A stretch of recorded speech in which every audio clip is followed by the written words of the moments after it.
Mina olen 4 aastat jooksmisega tegelenud. Mulle annab jooksmine tervist ja elurõõmu.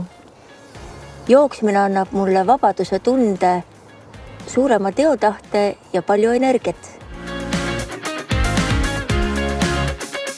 No kui me alustasime, siis me tegime 2-kilomeetrised juppe ja nüüd me oleme jõudnud 4-ni ja vaikselt aeg-ajalt teeme 5 ja et tase kasvab ja tervis kasvab ja vastupidavus kasvab, et hästi läheb.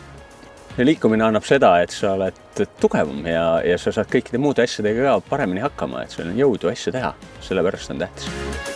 Erivajadustega inimestel võib olla kohati see, et nad on natuke nagu lõksus ja ei saa asju teha, aga kui mingi abilise või mingil moel leiad selle võimaluse ennast arendada, siis sul on elu lihtsalt parem. Olenemata, mis takistused sul on, leia endale rohkem võimalusi liikumiseks.